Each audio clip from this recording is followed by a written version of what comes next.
I'm here with Daniel Walker, who is the State Outreach Manager for the program. Daniel, thank you for joining us at our satellite location. Ivan, thanks for having me. I'm glad to be here and discuss our Youth Advocacy Council and some of the other things that Delaware Ken has in the works this year. Awesome, thank you. So let me ask you, let's jump right on into it. Absolutely. What is the Delaware Ken Advocacy Program? So Delaware Ken is a nonprofit group that seeks to empower, mobilize, and collaborate with everyday Delawareans to advocate for a high-quality education system. Now, when you say advocate, what do you mean?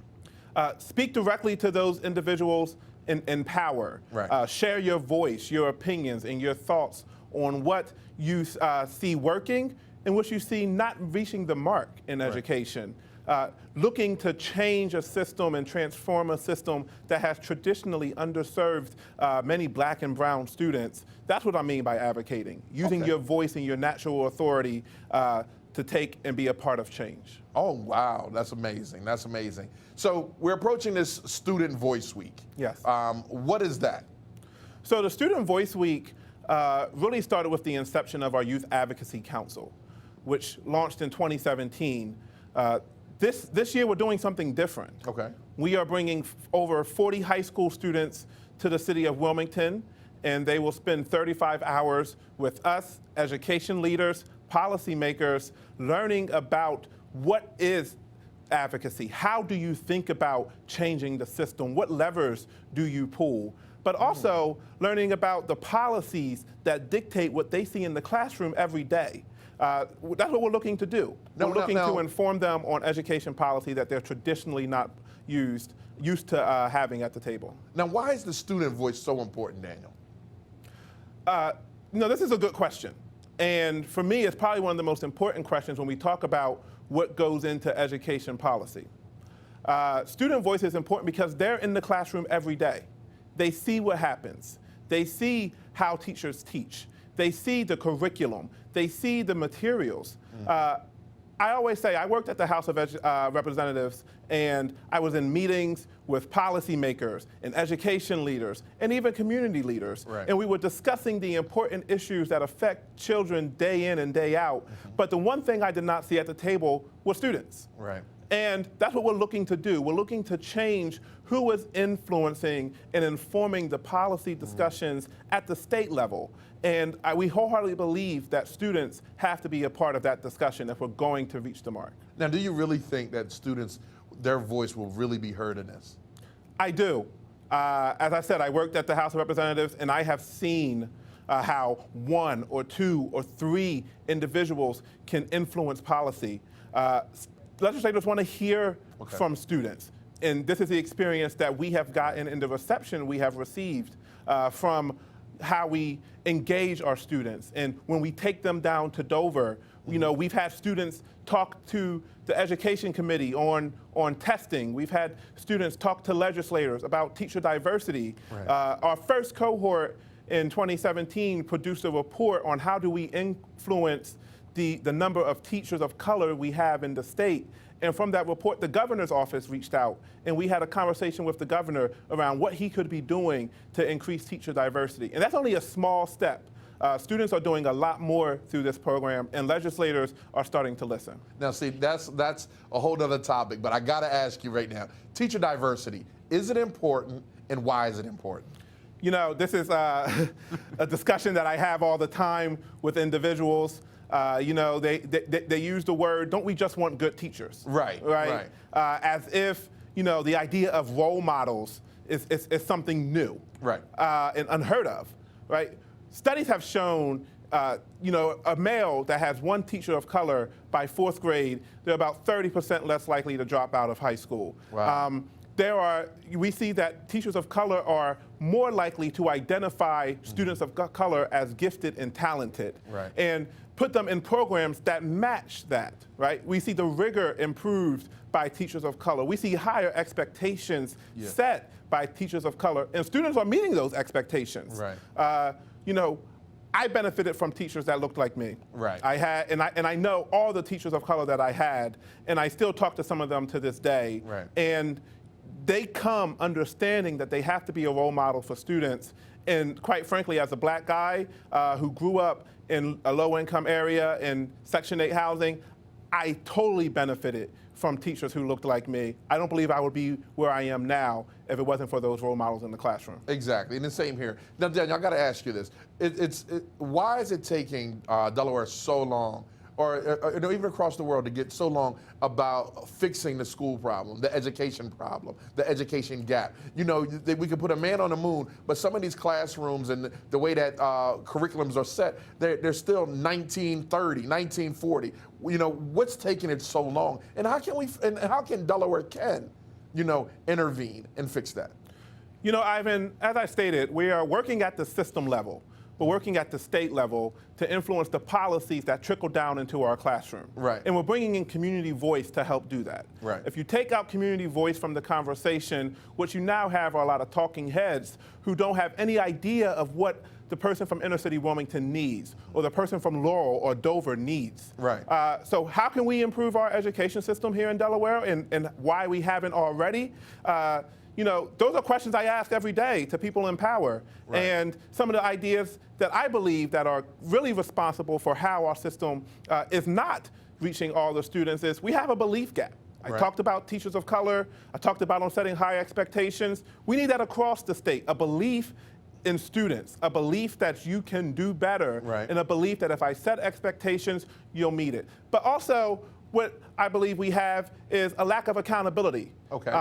As I stated, I worked in the House of Representatives, and I see day in and day out the conversations we have around how do we hold people accountable. Right. I'm held accountable in my job, and it goes a lot for a lot of other folks in the state and across the country.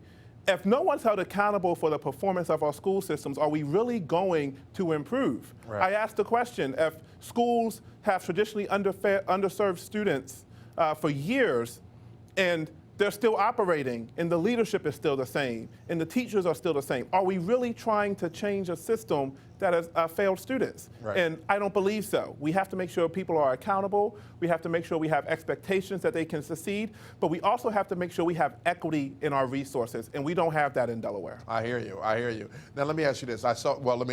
Real quick. I remember in the early part of the summer, Delaware Kent had a function, and Yes. I think it was called Move. Yes. And it was a bunch of amazing parents that were donating their time and being involved into the process, the program. Can you tell the viewers a little bit about the Move program? And was that the only time? Is it coming back up? You know, can you speak briefly about that? Certainly. So MOVE stands for Mobilizing Our Voices for Education. And what this is, I talked about the Youth Advocacy Council. This is the program for adults.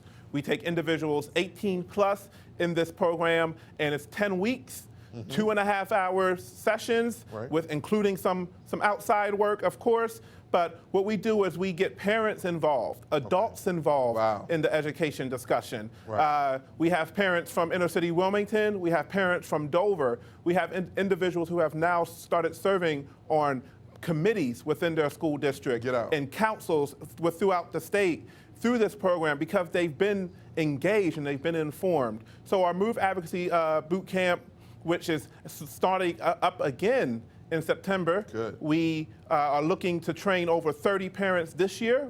We've had 2 cohorts, actually, and we're only looking to expand that with this next cohort starting in September. Do this for me. Give me a success story about one of the parents that took the program and they started advocating for their child or other children in the school districts. Well, certainly. So, you know, we had one parent who was informed about the program by some friends, and she came and she really wanted to be a part of it because she has 2 younger children now. And one of them is in early education, so the pre-K setting, and the other one is moving up through our K-12 system. We took her and others in this group and trained her for the 10 weeks. And she said, after that, she said, what more can we do? Right. Because people don't want to stop. Right. When they learn about the achievement gap, when they learn about how curriculum is built, when they learn about how standards are set, they want to say, how can we be involved? Right. You know, and she really honed in on early childhood education. And because of that, she's now on the Early Childhood Council for the state of Delaware, looking at how can we make sure every child 3 and 4 years old has access to quality early education, so that by the time they do get to kindergarten, they're reading. By the time they do get to 3rd grade, they're reading on grade level. We have to start earlier, and she's really grabbing that by the horns and making that her mission. Nice, nice. So survey says test scores were in last week. Yes. What does that mean for the state of Delaware? Ivan, I have to say that I have mixed feelings about that. Why? I can't wait to hear this. You know, what we see growth and progress in certain areas. Okay. What areas? So we see growth and progress in more affluent areas, Okay. right? But we also see growth and progress in Seaford and Laurel, which Okay. we have to make sure we shine a light on, because they are doing something right. Okay. But what we don't see is progress in a lot of our inner city schools. What we see is Bayard with 4% proficiency in math, which is not okay. Wow. I always say, you know, it's great that schools across the state are doing well in certain areas, but in other areas, we're still falling short of the mark. And parents are sending their children to school to get an education, to be prepared for both college and career, and we're not providing that. So we have to figure out, how do we scale up the best practices that are going on in Sussex and in Kent and in parts of Newcastle, to make sure that they're reaching all of our students, primarily our low-income and English language learners. Oh, wow. Wow. Well, look, I want to say thank you for coming. I know you got a lot of stuff to do. For more information, where can people reach you at? So you can reach me at daniel.walker@delawareken.org. I look forward to getting you involved. We believe that the collective power of the community can transform our education system, and we want you to join the movement. Awesome. Thank you for joining. This is Ivan Thomas at the DETV studios. For more better news and some positive news and a lot of good stuff that's happening in Wilmington, be sure to tune to Channel 28 on Comcast, or go to DETVCH.com and be a part of it. This is DETV28, Ivan Thomas.